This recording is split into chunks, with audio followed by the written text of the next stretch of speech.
heartily welcome. Take your ease here, dear companions, but accept, we pray, this one condition. Speak not of that which concerns you not, or you will hear that which shall please you not.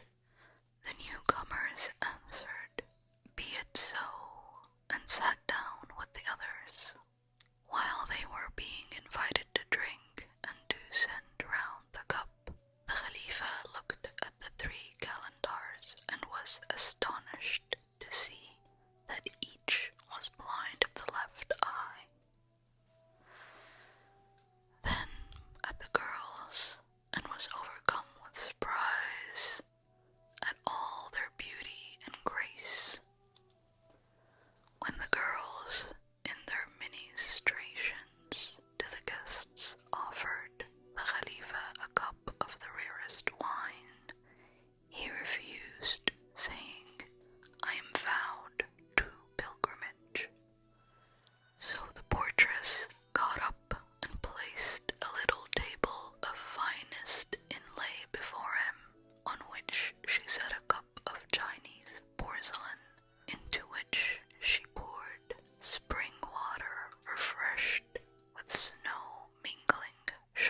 jasmine and musk and rose of her body, amber and nard, the scents of her body. Allah comfort you, my sister, cried out the portress when the song was finished. Then, tearing all her clothes in an ecstasy of grief, she fell in a faint upon the floor.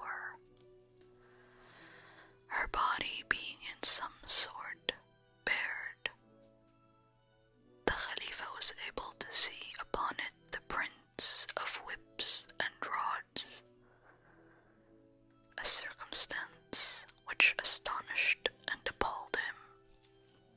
But the caterers came and cast water in her sister's face until she recovered consciousness. Then she brought her a new robe and helped her into it. The Khalifa whispered to Jafar, "You do not seem moved by this. Do you not see the marks of the scourge on the woman? I can hardly keep silent, and I will know no rest until I have found out the truth of all this and of the matter of the two."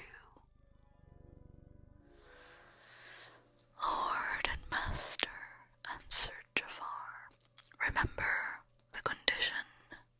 Speak not of that which concerns you not, or you will hear that which shall please you not." While they were talking thus, the caterers again took up the lute, and pressing it against her rounded breast, sounded the chords and sang. If one came to us complaining of love, what would we answer?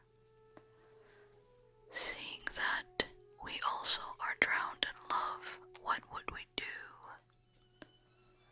If we charged a speaker to speak for us, what would he know of it? He has brought us within 2 fingers of the pit of death. He has cut our heartstrings that they might hold him no more. Has he kept one withered seed of all our love? Does he think at all that we are stricken, and with what disease? All that he has forgotten we shall call upon God to remember. If one came to us complaining of love, what would we answer? Seeing that we also are drowned in love, what would we do? If we charged a speaker to speak for us, what would he know of it? Again, the portress wept at this sad song and tore her robe and fell back fainting. And again, the cateress cast water in her face, raised her up, and put another robe on her,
rubbish heaps among the ruins. So they concerted with each other and said, "We are 7 men to 3 women. Let us demand an explanation of these things, and if they will not answer willingly, we can use force." They all agreed to this, except Jafar, who said, "Do you think that right and equitable? Remember, we are their guests, and that they laid down certain conditions that we swore to keep. The night is nearly over. It would be better for each of us to go forth and seek his destiny upon the road of Allah." Then, winking at the Khalifa and drawing him aside, he continued, "We have but 1 more hour to stay here. Tomorrow, I promise that I will bring them before you, and then we can compel them to tell their story." But the Khalifa said, "I have not the patience to wait till tomorrow." The others continued their planning, some saying this and some saying that, but it all came back to the question, who is to ask them? At last, it was decided that the porter should do so. So when the girl said, "Good folk, what are you talking about?"